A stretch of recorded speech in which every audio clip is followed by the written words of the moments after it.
नमस्कार, आप सभी दर्शकों का बहुत बहुत स्वागत। आप देख रहे हैं जस्ट टीवी। मैं हूं नेहा शुक्ला। चर्चा द ट्रुथ। और आइए आज चर्चा द ट्रुथ में हम समझने की कोशिश कर रहे हैं कि अमेरिका ने जिस ट्रेड वॉर की शुरुआत की है और अब इस ट्रेड वॉर को एक नया रूप मिल गया है। टैरिफ वॉर की जो शुरुआत की है अमेरिका की तरफ से, ट्रंप प्रशासन ने पूरी दुनिया भर के देशों को जो है लपेटे में ले लिया है। तो इस टैरिफ वॉर का अब क्या परिणाम देखने को मिला है, खास करके तब जब चीन ने भी जो है रेसिप्रोकल टैरिफ यानी कि जैसे को तैसा अगर अमेरिका ने लगाया है तो चीन भी पीछे नहीं हटेगा। उसने भी जवाबी कार्रवाई करते हुए 34% का टैरिफ अमेरिकी आयात पर लगा दिया है। हालांकि भारत की तरफ से ऐसा कोई कदम नहीं उठाया गया है, तो भारत के कुछ ना करने वाली पॉलिसी को भी कैसे देखा जाना चाहिए और इस जियो पॉलिटिक्स को या फिर इस बदलती दुनिया ट्रेड वॉर टैरिफ वॉर को समझने के लिए हमारे साथ आज जुड़ चुके हैं farmer diplomat doctor Pramod Pahwa. आइए उनका स्वागत कर लेते हैं चर्चा द ट्रुथ के इस मंच पर। सर, बहुत बहुत स्वागत करती हूँ मैं आपका चर्चा द ट्रुथ में। Thank you very much. जी बहुत शुक्रिया आपका। जी, बहुत बहुत आभार सर आपका भी। टैरिफ वॉर की शुरुआत तो हो गई है और इस शुरुआत के साथ ही दुनिया भर के जो शेयर मार्केट से, ग्लोबल शेयर मार्केट जिस तरीके से हाहाकार मचा हुआ है, अमेरिका में तो मंदी आ ही चुकी है, महंगाई आ ही चुकी है, दुनिया भर के देशों का जो हाल हो रहा है उस पर आपकी विशेष टिप्पणी और आपका विश्लेषण पहले। नहीं, इसको आप टैरिफ वार को थोड़ा सा और अगर बड़े कैनवस में देखें तो इसको टैरिफ वार क्या, इसको हम एक थर्ड वर्ल्ड वार का एक नया स्वरूप देख के मान कर चल सकते हैं। जी देखिए, परिवर्तन प्रकृति का नियम है। युग बदलते हैं, वर्ष बदलते हैं, मौसम बदलते हैं, इसी तरीके से दुनिया का निजाम भी बदलता है। क्योंकि हम एक साधारण नागरिक हैं, तो हम सिर्फ इतना ही जानते हैं कि एक म्युनिसिपल कॉर्पोरेशन होती है जो शहर को देखती है, वो म्युनिसिपल कॉर्पोरेशन को स्टेट गवर्नमेंट देखती है, स्टेट गवर्नमेंट को सेंट्रल गवर्नमेंट देखती है, और उससे आगे की स्टोरी हमें नहीं मालूम होती कि जितनी भी दुनिया की सेंट्रल गवर्नमेंट्स हैं उनको देखने वाली भी कोई गवर्नमेंट जरूर होती है जो शायद हम नहीं जानते, या जानते हैं तो बताना नहीं चाहते। जी। तो हर 50 साल बाद, 70 साल बाद, 100 साल बाद नए नए निजाम आते हैं।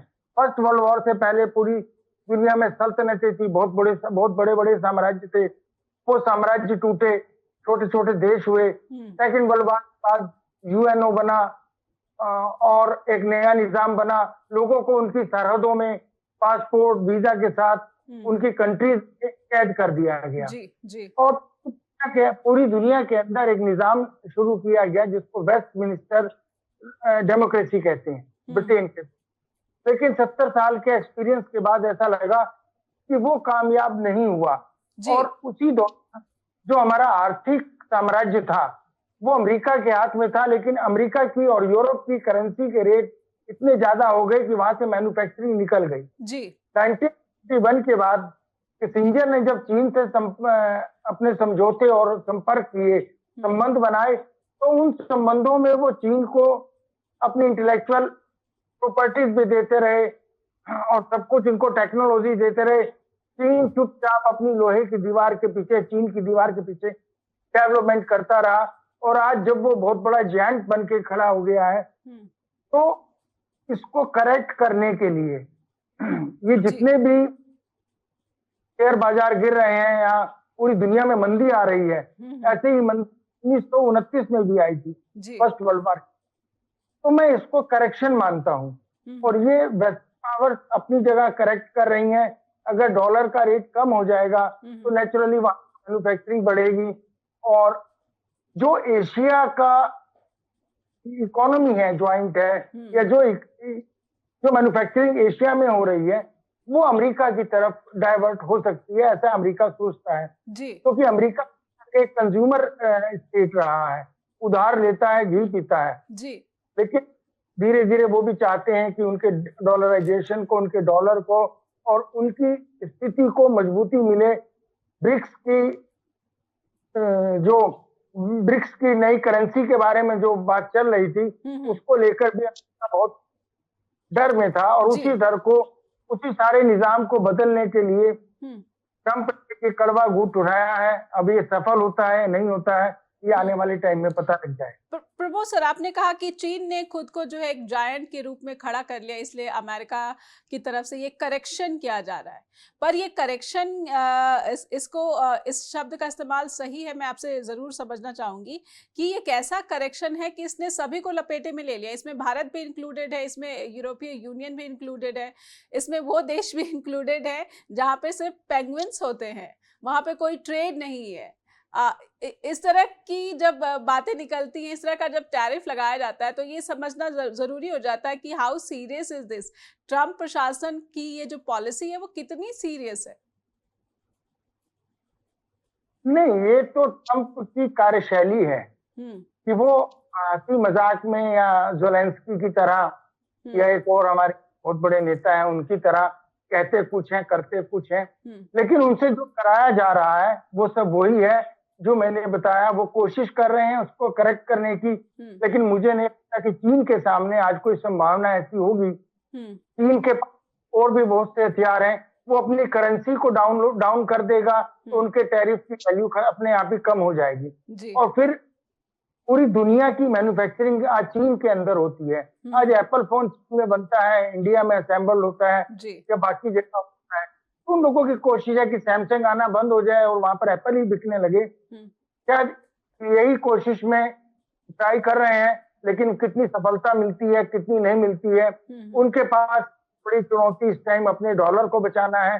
जिस दिन डॉलर का ऑडिट हो जाएगा उस दिन शायद ट्रंप को लोग गोर्बाचोव की तरह याद करेंगे। जी प्रभु सर, इससे पहले कि मैं यूएस और चीन के बीच ये एक नई तरह की दुश्मनी को थोड़ा और विस्तार से समझूं, मैं उस तरफ आपका ध्यान खींचना चाहूंगी जहां पर अमेरिका में ही ट्रंप की पार्टी के भीतर ही जो है बगावत उठने लगे हैं।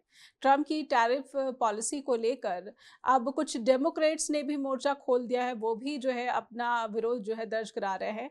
तो क्या ट्रंप की सरकार, ट्रंप के प्रशासन को भी किसी तरह के खतरे को आप देख पा रहे हैं कि उन्होंने एक बहुत बड़ा खतरा मोल ले लिया है?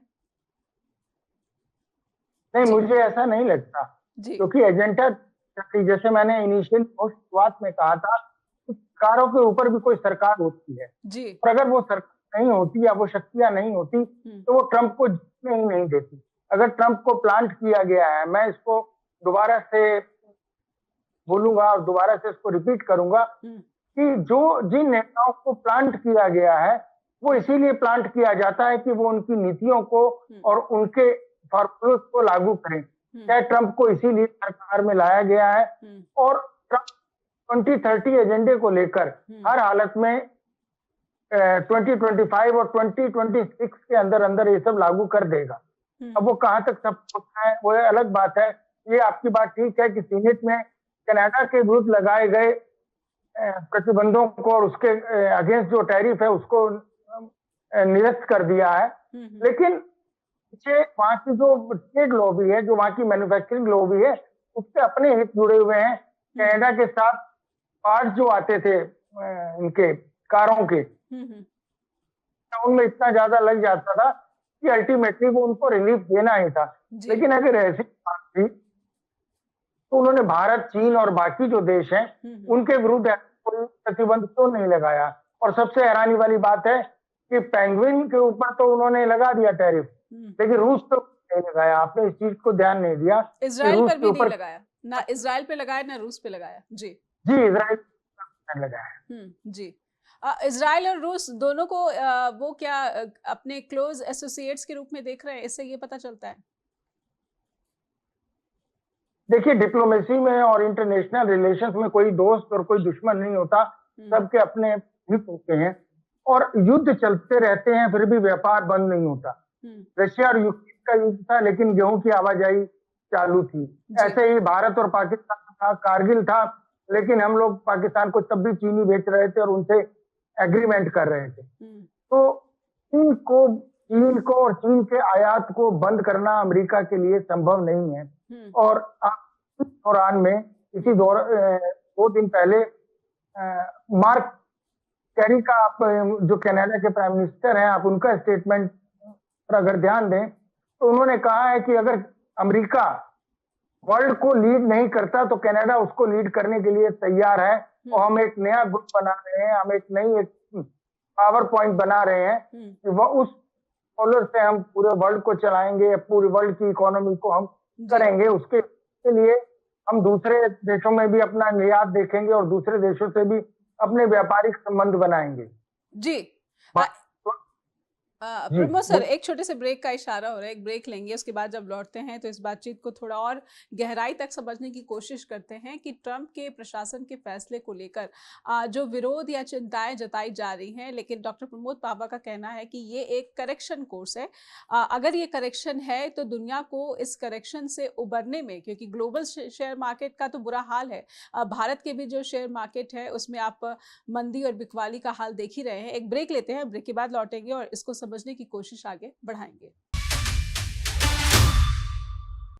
फिर से स्वागत है, आप देख रहे हैं चर्चा द ट्रूथ। हमारे साथ डॉक्टर प्रमोद पावा जुड़े हुए हैं। प्रमोद सर, आपने कहा कि ये करेक्शन है, तो करेक्शन के साथ साथ चीन अब पहले की तरह नहीं रहा। ये कैसा करेक्शन है, ये कैसा वर्ल्ड वॉर 3 है जिसमें आपको लगता है कि दुनिया का जो वर्ल्ड ऑर्डर है वो सही तरीके से व्यवस्थित हो जाएगा? क्योंकि चीन को हल्के में लेना या चीन के साथ सीधी सीधी ट्रेड वॉर शुरू कर देना ट्रम्प के लिए क्या आसान रहेगा? हो सकता है कि ट्रंप अंदर से यही चाहते हो कि आने वाली ताकत चीन की तरफ चली जाए, या चीन एक बहुत बड़ा चीन महाशक्ति बनकर उभरे, क्योंकि मल्टीपोलर पावर्स के लिए ट्राई हो रही है, जिसमें तुर्की भी है, कनाडा भी है, यूरोपियन यूनियन भी है और एशिया भी है। तो एशिया के अंदर चीन और रूस का कोई मुकाबला नहीं कर सकता। चीन कई मामलों में अमेरिका से बहुत आगे है। 6th जनरेशन का उसने वॉर प्लेन बना दिया है, एआई में उसने इमीडिएट कर दिया है, क्योंकि चीन के बारे में बहुत कुछ सामने नहीं आता, तो इसलिए हम जान नहीं पाते। वो तभी ब्लास्ट करता है जब वक्त होता है।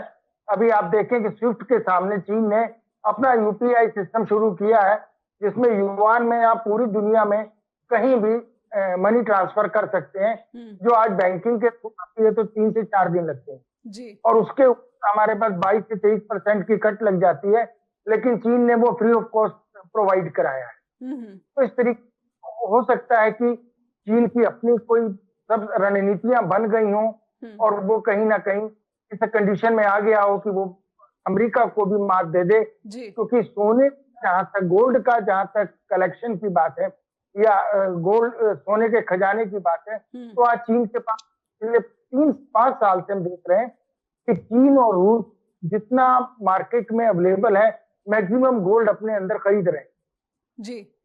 तो कुछ ना कुछ तो इकोनॉमी के लिहाज से आप कह रहे हैं कि चीन इतना बड़ा ताकतवर देश बन चुका है कि अमेरिका को लोहा लेना आसान नहीं होगा। अमेरिका की जो ये चुनौतियां खड़ी की गई हैं, ये अमेरिका के लिए भी आसान नहीं होगा। और ऐसे में मैं आपसे समझना चाहूँगी कि आपने कहा कि एशिया में जो है मैन्युफैक्चरिंग को डाइवर्ट करके ये अमेरिका की तरफ लाना चाहते हैं।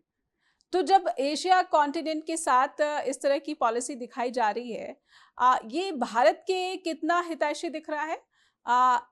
ये जाहिर सी बात है कि भारत चीन पर भरोसा नहीं कर सकता, लेकिन जब बात एशियन कॉन्टिनेंट की आती है तब इस पर आपकी टिप्पणी मैं समझना चाहती हूँ। सबसे दुखद बात यह है कि भारत पर भी भरोसा नहीं कर रहा जी। हमें खुद पर ही भरोसा नहीं रहा तो हम क्या कर सकते हैं? और भरोसा आदमी का तभी होता है जब वो स्वतंत्र निर्णय लेने के सक्षम हो, जब वो आजादी से भी अपने हित में डिसीजन ले सके।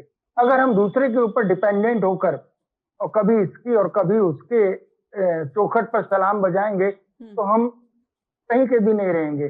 1980 तक हमारी जीडीपी और हमारी जो आर्थिक क्षमता थी वो चीन से आगे थी, लेकिन धीरे धीरे क्या हुआ, हम राजनीतिक लड़ाइयों में फंसते चले गए, हम पॉलिटिक्स में फंसते चले गए, चीन हमसे बहुत आगे निकलता गया।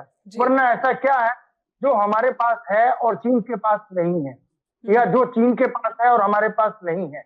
हमारे पास सस्ती लेबर है और स्किल्ड लेबर है। भारतीय का दिमाग और भारतीयों की बुद्धि चीन से बहुत आगे है, हम बहुत अच्छे इनोवेशन कर सकते हैं। 1974 में जब हमने परमाणु विस्फोट किया था तो हमारे ऊपर प्रतिबंध लग गए थे, लेकिन उससे पहले मिस्र ने पूरे देश के अंदर कुटीर उद्योग और मध्यम उद्योगों का जाल बिछा दिया था और हमें उसका कोई इफेक्ट नहीं पड़ा।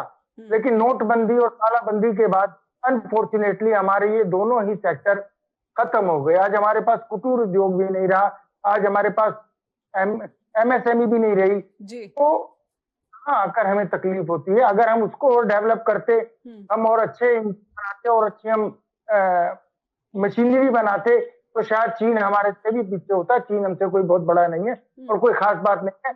आपको याद हो डॉक्टर मनमोहन सिंह जी ने जब रुपीस का सिंबल निकाला था, जो रा के अंदर 2 डंडे वाला, जी। ये सिंबल इसीलिए निकाला गया था, तब यही सोच के निकाला गया था कि इंडियन रुपीस को इंटरनेशनल करेंसी बना दी जाएगी। लेकिन दुर्भाग्य है कि ऐसा नहीं हो सका। तभी कुछ इंसान के हाथ में नहीं होता। जी जी जी। तो क्या मैं ये समझूं कि यूएस का ये जो टैरिफ वॉर है भारत पे, चूंकि इसलिए खास असर नहीं पड़ेगा क्योंकि भारत की जो इंटरनल इकोनॉमी है पहले से ही खस्ता हालत है? हाँ, आप ये भी कह सकते हैं कि अगर तेरी जेब में ₹1 भी नहीं है तो शनि तेरा क्या बिगाड़ ले। तो वही स्थिति हमारी है जी। कि अगर हमारे पास पहले से ही हमारी स्थिति ऐसे हालात में है कि हम उधार लेकर गुजारे कर रहे हैं, तो उस या अपनी जमीन जायदाद और अपने घर के बर्तन बेचकर आगे बढ़ रहे हैं, तो उस स्थिति में अमेरिका के टैरिफ भी हमारा क्या कर लेंगे। जी। लेकिन जो हमारी 2-3 खास हमारा जो वाहन उद्योग है, जो हमारी मैन्युफैक्चरिंग है कारों की और कारों के पुर्जों की, और हमारा जो मेडिसिन की जो और गारमेंट्स का उद्योग है, उसको एक बहुत बड़ा लगेगा और वो सेटबैक संभालना शायद सरकार के लिए संभव नहीं होगा, क्योंकि बेरोजगारों की भीड़ दंगा ही करती है, शांति से नहीं रहती वो किसी भी देश में।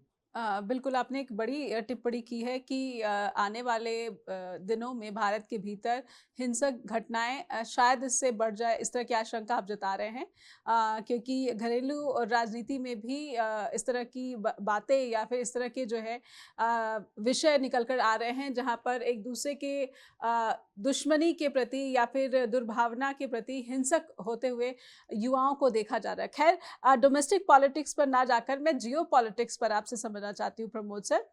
चीन का आर्थिक रूप से इस तरह से एक दुश्मनी का अमेरिकी दुश्मनी का सामना करना क्या भारत के लिए हितों को भी खोलता है, हितों को भी जो है एक नया जो है आयाम दे रहा है या एक नया फील्ड दे रहा है कि ताकि भारत जो है वहां पर कुछ अच्छा प्रदर्शन कर सकता है?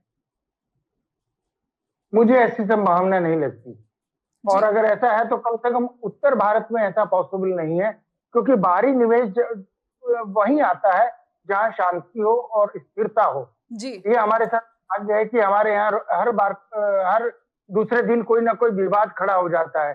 कभी हम मस्जिद खोदने लगते हैं, कभी शिवलिंग ढूंढने लगते हैं, तो कभी हम वक्फ बिल निकाल के ले आते हैं, कभी 3 तलाक निकाल के ले आते हैं, और कभी हमारे यहाँ मुसलमान खड़ा हो जाता है, कभी मणिपुर में ईसाई खड़े हो जाते हैं, तो कहीं कहीं पंजाब में सिखों में भी आवाज आनी शुरू हो गई, जैसे हरसिमरन कौर बीबी ने पार्लियामेंट में भी बोला था। तो इस तरीके के संदेश, इस तरीके के मैसेज दुनिया में अच्छे नहीं जाते, और अगर ऐसे संदेश जा रहे हैं तो हमारे यहाँ निवेश नहीं आएगा और हमारे यहाँ मैन्युफैक्चरिंग के चांसेस बहुत कम होंगे। उसके अलावा 11 सालों में अगर हम देखें तो जो हमारी नई पीढ़ी अब बड़ी हुई है वो एजुकेशन में बहुत पीछे है।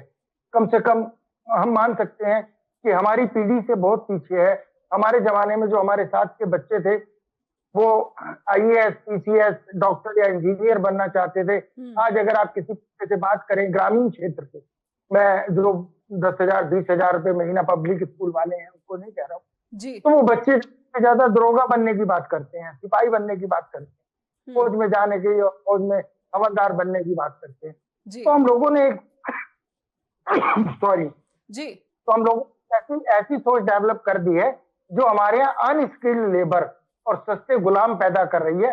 हम सस्ते मजदूर पैदा कर रहे हैं, और अगर सस्ते मजदूर पैदा कर रहे हैं तो वो ज्यादा से ज्यादा सड़कें बनाएंगे, मिट्टी ढोएंगे या ईंटें उठाएंगे, इससे ज्यादा वो क्या कर सकते। अगर हमें जहाज बनाने हैं और अगर हमें आगे बढ़ना है तो हमें पब्लिक और गवर्नमेंट को दोनों को मिलकर साथ लाना होगा और इस तरीके की और इंडस्ट्रीज बनानी होंगी जैसी कभी जवाहरलाल नेहरू के विजन में थी। और अगर हम सब कुछ प्राइवेटाइजेशन की तरफ चलते चले जाएंगे तो वो इतनी महंगाई हो जाएगी और उस महंगाई की वजह से इतना इन्फ्लेशन हो जाएगा कि एक आम आदमी का जीना संभव नहीं होगा।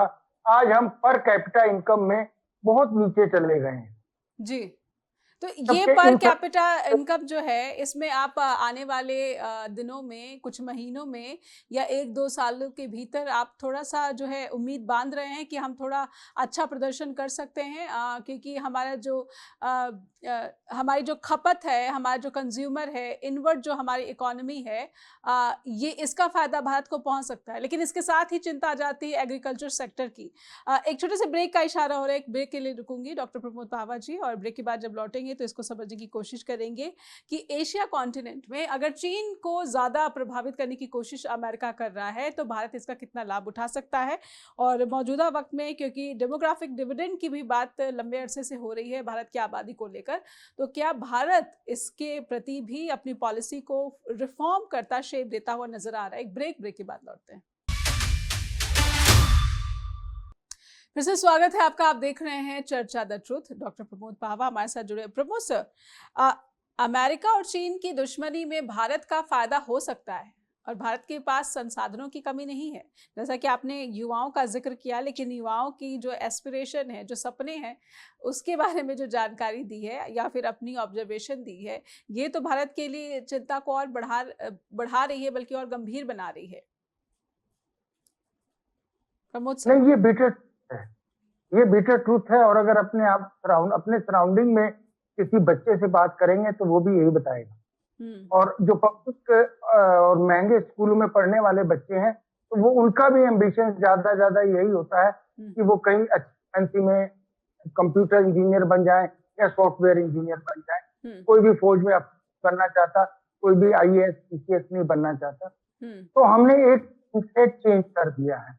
और जो छोटे लेवल के बच्चे हैं, छोटे लेवल का स्टूडेंट है, वो स्कूल से ज्यादा प्रेफर देता है कि जुलूस में जाए और मस्जिद के आगे डांस करे। तो ये सारे सोशल कल्चर को चेंज करने के लिए हमको कम से कम 10 से 15 साल लगेंगे। और अगर वो 10-15 साल में हम ईमानदारी से उस अपनी रिजीम को और अपने देश को एक सही दिशा की तरफ ले जाते हैं तो मैं नहीं हूं, क्योंकि इस्लाम में कहते हैं कि नाउमीदी कुफ्र होता है जी। तो मैं ऐसा कुछ नहीं करूंगा। उम्मीद रखनी चाहिए आदमी को और आशावान पॉजिटिव रहना चाहिए। हालांकि पर्सनली मैं बहुत नेगेटिव पर्सनालिटी का आदमी हूँ। सर जी फिर भी मुझे उम्मीद है कि अगर सरकार सही निर्णय लेती है और सही दिशा में ले जाती है तो आने वाले 5 से 10 साल में हम वो सब गड्ढे भर देंगे जिन गड्ढों में आज हम खड़े हुए। जी प्रमोद सर, मैं ऐसे में एक सवाल जो बहुत ही गंभीर सवाल है। भारत के लगभग हर पड़ोसी मुल्क में, बल्कि मैं अगर साउथ एशिया को समझूं, साउथ ईस्ट एशिया को समझूं, तो यहाँ पर संभावनाएं सबसे ज़्यादा अभी मौजूदा वक्त में पूरी दुनिया की जो हालत है उसमें सबसे ज़्यादा अगर संभावनाएं हैं तो south east nation, south Asia में संभावनाएं हैं। लेकिन डिस्टर्बेंस भी कम नहीं है। आप बांग्लादेश देख लीजिए, आप नेपाल देख लीजिए, आप कह सकते हैं कि भूटान है, पाकिस्तान है, श्रीलंका है। इन सब के साथ जो अगर स्थिति देखी जाए, पॉलिटिक्स देखा जाए, तो भारत जो है जिस रोल को निभा सकता है, उसमें भारत को किस तरह के सुधार की आप जो है सजेशन देंगे कि इस तरह की पॉलिसी का प्रदर्शन किया जाना चाहिए जो नहीं हो रहा है? एक कहावत है, अब पछताए क्या हो जब चिड़िया चुग गई खेत। जब हमने पहले ही पैर मार दिया तो उसके बाद फिर हम जख्म के बारे में किसी से चर्चा करें तो वो अच्छा नहीं लगता। ये देखना था जब हमने सार्क को खत्म किया, सार्क को धीरे हमने खत्म करके और अपने संबंध अपने पड़ोसियों से बिगाड़ने शुरू कर दिए। हालांकि ये बात अगर भारतीय चैनल पर इस चीज की चर्चा करें तो लोग पता नहीं क्या क्या कहेंगे, देशद्रोही भी बताएंगे। लेकिन मेरा मानना है कि हमारा सबसे पहला कदम पाकिस्तान से अपने संबंध सुधारने का होना चाहिए। उसके बाद नेपाल को हमने अपने हाथ से जाने दिया। आपको याद होगा कि तराई में हमारी सरकार ने कितने दिन तक वहाँ बंदिशें लगा दी थी और उनको गैस और नमक तक की आपूर्ति बंद कर दी थी। डंडे के जोर को भी नहीं चला सकते। आप श्रीलंका आप बांग्लादेश को जबरदस्ती अगर ये कहें कि आप मेरे सेठ को मेरे देश की बिजली खरीदें और मेरे रेट पर खरीदे, तो आज नहीं तो कल आपके सामने जवाब आएगा। अगर आप श्रीलंका को जबरदस्ती कहें कि हम्बनटोटा के साथ आप हमें भी अपना शहर बसाने दें, तो उसका भी जवाब कहीं ना कहीं आएगा। और कम से कम बांग्लादेश के मामले में तो मुझे बहुत दुख है कि हमारे बहुत से ऐसे समझौते हैं जिसमें एक कि भारत जब चाहे वहां अपनी सेना का उपयोग कर सकता है और इंडियन आर्मी वहां पर एंटर कर सकती है, लेकिन हमने उपयोग नहीं किया। और शेख हसीना के साथ जब शेख हसीना के विरुद्ध आंदोलन चल रहे थे, तब हमें एक बहुत अच्छे तरीके से अपना रोल निभाना था, वो रोल हमने नहीं निभाया, हम अवॉइड करते रहे। यही बात नेपाल के साथ है। अभी नेपाल में वहां के पूर्व प्रधानमंत्री, वहां के प्रधानमंत्री ओली ने हम पर आरोप लगाया है कि हम राजशाही को वापस लाना चाहते हैं। बिल्कुल। तो बद से बुरा होता है और इस तरीके के कार्यों से या अपनी छवि चमकाने के लिए देश हितों को ताक पर रखना मेरे हिसाब से अच्छी बात नहीं होती। ये हमारे विदेश मंत्रालय ने बहुत सी गलतियां की हैं और उसे कहने में मुझे कोई आपत्ति नहीं। बिल्कुल बिल्कुल। जब आपने सार्क का जिक्र किया तो इसकी तुलना आजकल बिम्स्टेक से की जा रही है। कहीं ना कहीं जो क्षति हो गई है, उस क्षति की पूर्ति के लिए, उस नुकसान की भरपाई के लिए बिम्स्टेक को लेकर भारतीय सरकार का जो रवैया दिख रहा है, रुख दिख रहा है, क्या आपको इसमें संभावनाएं दिख रही, उम्मीद दिख रही है? नहीं, बिम्स्टेक में कहाँ संभावनाएं आपको नजर आएंगी। हमने जो सड़क प्लानिंग की थी वहां तक, इंडोनेशिया तक रोड, वियतनाम तक रोड बनाने की, उसका 70% काम हो चुका है। लेकिन म्यांमार और बांग्लादेश बीच में तो इतने बड़े हर्डल हैं कि वो पॉसिबल नहीं हो पाता।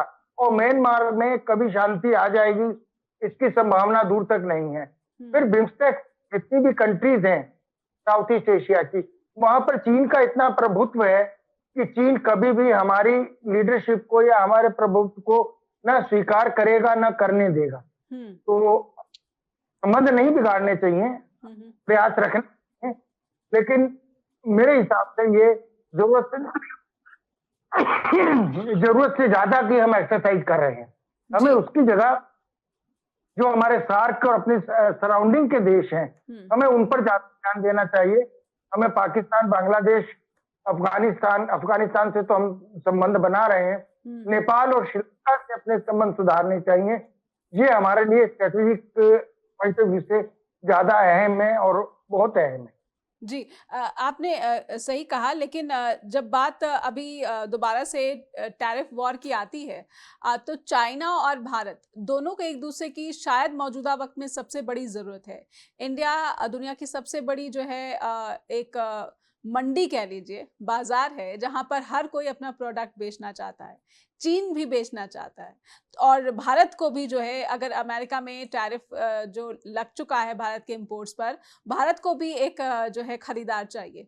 ऐसे वक्त में क्या चीन इस तरह से भारत को, भारत के उम्मीदों को, भारत के व्यापार को नियंत्रित करने की कोशिश करेगा? हालांकि चीन पर भरोसा नहीं किया जा सकता। मैं आपका ध्यान उस तरफ आकर्षित करना चाहती हूँ कि बिम्स्टेक के जरिए डिजास्टर मैनेजमेंट में जो आपसी कोऑपरेशन है उसको बढ़ावा देने की बात ज्यादा हो रही है। यूपीआई के जरिए पेमेंट की बात ज्यादा हो रही है। डिजास्टर मैनेजमेंट के जरिए ये जो डिप्लोमेसी है, इस पर मैं आपकी टिप्पणी लेना चाहती हूँ कि भारत इस डिप्लोमेसी, डिजास्टर मैनेजमेंट की डिप्लोमेसी के जरिए क्या इस क्षेत्र पर जो है अपना प्रभाव बढ़ा सकता है? डिजास्टर मैनेजमेंट में आपको याद रखना चाहिए कि नेपाल में भूकंप आया था तो हमने सबसे पहले सहायता की थी और उसी दिन से हमारे वहां से संबंध खराब होने शुरू हो गए। इस समय हम आर्थिक रूप से पिछड़े जा रहे हैं और जिसको आप बाजार कह रही हैं, तो नेहा जी, भीड़ कभी बाजार नहीं होती। भीड़ अलग होती है, बाजार अलग होता है, ग्राहक अलग होते हैं। मेले ठेले में विंडो शॉपिंग करने वालों से दुकानें नहीं चलती, दुकानें उन्हीं से चलती हैं जो काउंटर में जाके खरीदारी करें। अगर हमारे आम आदमी की, हमारे मध्यम वर्ग की परचेजिंग पावर खत्म होती चली गई या कम होती चली गई, तो चीन क्या, अमेरिका क्या, कोई भी देश हमारे अंदर इंटरेस्ट नहीं लेगा। और दूसरी बात यह है कि हम चीन या अमेरिका से ही या किसी भी देश से आयात करके अपने कंजम्पशन को और अपने बाजारों को भरने की क्यों सोचते हैं? हम उस तरफ क्यों नहीं सोचते कि जो चीज हम चीन से मंगाते हैं वो अपने यहाँ ही पैदा करके और अपने ही कंज्यूमर को बेचे। अगर मैं आपको 2 रुपए महंगी भी बेचूंगा तो वो 2 रुपए कम से कम देश में तो रहेगा। लेकिन यहाँ क्या हालत हो गई है, आप देखें कि हमारी फिल्म इंडस्ट्री खत्म हो गई और एग्रीकल्चर के ऊपर एक बहुत बड़ा कुठाराघात अभी लगने वाला है। जब टैक्स और डक मीट को हम इंपोर्ट कर रहे हैं तो हमारे कितने पोल्ट्री फार्म खत्म हो जाएंगे। अभी तक हमने हमेशा से अपने कृषि क्षेत्र को सपोर्ट किया है, उसको संरक्षण दिया है, लेकिन अब क्या हो रहा है, कृषि क्षेत्र के अंदर हमने दलहन के आयात पर एग्रीमेंट कर लिया है। तो अगर बाहर से दालें आएंगी तो हमारे किसान क्या करेंगे? तो और खास करके तब जब हम अपने किसानों को दलहन के तरफ जो है डाइवर्ट करने की कोशिश करें, डाइवर्सिफिकेशन के लिए जो है शिवराज चौहान बार बार इस तरह के स्टेटमेंट देते हैं कि लगभग सभी दालों पर जो है एमएसपी हमने लगातार बढ़ाई है, इस बात का दावा किया जाए तो कहीं ना कहीं पॉलिसी का जो एक विरोधाभास है, एग्रीकल्चर पॉलिसी और हमारी जो फॉरेन पॉलिसी है ये भी एक दूसरे के विरोधाभासी प्रतीत होती है। एक छोटा सा ब्रेक लूंगी मैं और ब्रेक के बाद जब लौटेंगे तो पाकिस्तान का, क्योंकि आपने जिक्र किया है कि पाकिस्तान के साथ जो संबंध सुधारना भारत के लिए बहुत ही आवश्यक है, खास करके मौजूदा जियोपॉलिटिक्स के परिप्रेक्ष्य में। एक ब्रेक के बाद लौटते हैं। ब्रेक के बाद फिर से स्वागत है आपका। देख रहे हैं आप चर्चा the truth. Doctor Pramod Pawa, diplomat, former diplomat हमारे साथ जुड़े हुए हैं। प्रमोद सर, पाकिस्तान का भारत के साथ आना या फिर दोनों देशों के बीच जो मनमुटाव है, तनाव है, उसका कम होना, आप क्यों इस पर जोर दे रहे हैं? जबकि पाकिस्तान एक दुश्मन देश है, लगातार सीमा पार से जो है घुसपैठ की घटनाएं, आतंकी घटनाओं और आतंक का प्रचार प्रसार भारत के खिलाफ किया जाता रहा है। देखिए, मैं पाकिस्तान की प्रशंसा नहीं कर रहा और करनी भी नहीं चाहिए, कम से कम हम भारत के अंदर बैठकर, वरना तो बहुत से आरोप लग जाते हैं जी। लेकिन हकीकत यह है कि पाकिस्तान की अपनी एक स्ट्रेटेजिक लोकेशन है और लोग विदेश के मामले में या विदेश नीति के मामले में हमसे बहुत आगे हैं, हम बहुत दूर थे, ये कहना चाहिए। और हम उतने दूर थे या उतने तेज नहीं है जितने वो लोग हैं। प्रमोद सर, मैं पूर्व प्रधानमंत्री इमरान खान के एक टिप्पणी की तरफ आपका ध्यान आकर्षित करना चाहूंगी। वो भारत की तारीफ करते देखे गए कि भारत की जो फॉरेन पॉलिसी वो इतनी इंडिपेंडेंट है, लेकिन हमारी फॉरेन पॉलिसी इंडिपेंडेंट नहीं है। और कहीं ना कहीं यही एक वजह है कि वो बोलते रहे हैं कि अमेरिका की वजह से उनकी सरकार गिरा दी गई।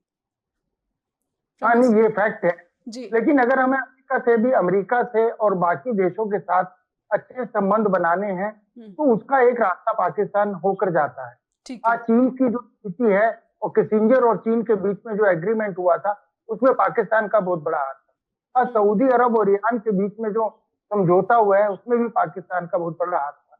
अगर भारत और पाकिस्तान अपनी सभी दुश्मनियां भूलकर, मैं ये नहीं कहता कि वो दुश्मन नहीं है या हम दुश्मन नहीं है उसके, हम मानते हैं कि दोनों ही दुश्मन है, इसी को मान के चलते हैं, ठीक है। लेकिन मेरा आइडियल ये है कि अगर दोनों अपनी दुश्मनियां छोड़कर और इकट्ठे कर चलें तो शायद चीन और अमेरिका दोनों महाशक्तियों से बड़ी ताकत ये साउथ एशिया का क्षेत्र बन सकता है।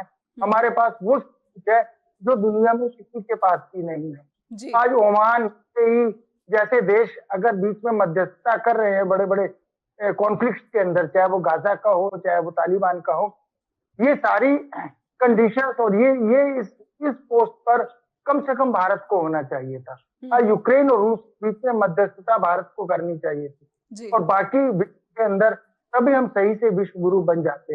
लेकिन धीरे धीरे क्या हुआ कि हमने खुद को खुद ही आइसोलेट कर लिया। आज हमारी एम्बेसीज वो सब नहीं कर पा रही हैं जो करना चाहिए था। आज अमेरिका के अंदर एक बहुत बड़ा समुदाय अलगाववादी जो भारत से अलगाव चाहते हैं, वो लोग रेफरेंडम भी कराते हैं, वो लोग अपने जुलूस भी निकालते हैं, वो लोग विरोध प्रदर्शन भी करते हैं और हमारी एम्बेसी को मैनेज नहीं कर पाती, वहाँ के मीडिया को मैनेज नहीं कर पाती, सरकार को मैनेज नहीं कर पाती। तो ये तो कमियां हैं और अपनी गलतियां देखकर उनको सुधारना मेरे ख्याल से कोई गलत बात नहीं है और देखते रहना चाहिए। कबीरा निंदक चाहिए आंगन कुटी छिवाए। बिल्कुल। अभी जो पूरी दुनिया की स्थिति है, परिस्थिति है और जियोपॉलिटिक्स है, महाशक्तियाँ एक दूसरे से सीधा-सीधा जो है ट्रेड वॉर में उलझी हुई नज़र आ रही हैं। ऐसे में जो छोटे देश हैं या फिर विकासशील देश हैं, उनकी स्थिति को आप कैसे देख पा रहे हैं आने वाले दिनों में? भारत जैसे देश के लिए इस स्थिति में जो संघर्ष है, ज़ाहिर तौर पर वो बढ़ेगा। लेकिन क्या इसमें भारत के पास अपॉर्चुनिटी और अवसर भी आएँगे कहीं न कहीं? और अगर नहीं आएँगे तो फिर आप भारत को कहाँ देख पा रहे हैं? क्या ये जो शिफ्टिंग हो रही है, इसमें भारत का अस्तित्व पहले से निखर कर आएगा या फिर हम पीछे की तरफ जा रहे हैं? आज अष्टमी का त्योहार है, सुबह कंजकें बिठाई गई जी। क्योंकि अब न्याय भी कम हो गई और आस पड़ोस के रिलेशन भी बहुत खत्म हो गए, तो कोई बच्चियां एक दूसरे के घरों में नहीं आती। तो ऐसे में क्या होता है कि लोग बनाते हैं, थैले में भरते हैं और मंदिर के बाहर जो झुग्गी बस्ती के बच्चे खड़े होते हैं उनको जाकर बांट आते हैं। चलो जी, हो गई कंजक। जी। देने गया था, बहुत सारे बच्चे थे और जैसे ही मैंने थैला अपनी गाड़ी से निकाला तो बच्चों ने झपट्टा मारा, सब अपना अपना हिस्सा लेकर भाग गए। कोई 2 थैली लेकर भाग गया, कोई 1 बच्चा लेकर भाग गया। तो आज विश्व परिदृश्य पर भी, जियोपॉलिटिक्स में भी कंजकों का दिन आप समझ लें कि चल रहा है और सब अपना अपना हिस्सा छीन रहे हैं, अपना अपना हिस्सा बांट रहे हैं। ऐसे में अगर हम पीछे रह जाते हैं और हिम्मत करके बांटने वाले के थैले में से अपने अपने हिस्से की कंजक और अपने हिस्से का प्रसाद नहीं निकालते हैं, तो फिर खाली घर जाएंगे। ये कॉन्फ्लिक्ट का टाइम है। सभी महाशक्तियां टेबल पर इसलिए बैठी हैं कि किसके हिस्से में दुनिया का कौन सा भाग आएगा, कौन सा बाजार आएगा। भारत इसमें थोड़ी सी हिम्मत दिखानी चाहिए और उससे भी बड़ी बात, मैं तो ईश्वर से प्रार्थना करता हूं कि भारत की अखंडता सुरक्षित रहे, जी। भारत रहे और बनता रहे। हमें अपनी अस्मिता और अखंडता की और एक भारत होने की कामना करते रहना चाहिए और इकट्ठे रहना चाहिए। ये बहुत बड़ी चुनौती है आज हमारे सामने। जी, बिल्कुल चुनौती है और ये चुनौती जो है वो चीन की तरफ से, पड़ोसी देश की तरफ से तो आ ही रही है, अमेरिका की तरफ से भी आ रही है।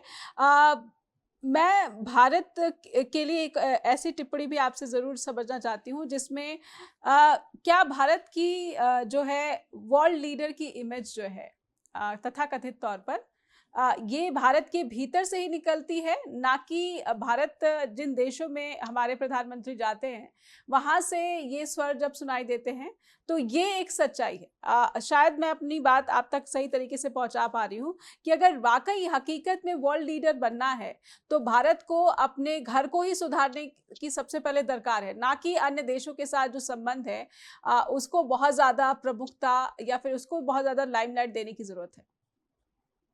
नहीं, आपने जो कहा वो बिल्कुल सही है, मेरी समझ में है, लेकिन मैं जो बोलूंगा उसको शायद समझने के लिए थोड़ा सा दिमाग लगाना पड़ेगा। ठीक है जी। तो भारत जो इंडिया है, लेकिन जो हिंदुस्तान था, तो अगर हम इंडियन बन के रहेंगे गुलाम रहेंगे, अगर हम भारत बन के रहेंगे तो हम कशकोल लेकर खड़े रहेंगे, लेकिन अगर हम अपनी संस्कृति हिंदुस्तानियत को लेकर चलेंगे तो विश्व गुरु बनना हमारे लिए कोई बहुत बड़ी बात नहीं है। इंटेलेक्चुअल सबसे ज्यादा भारत में है।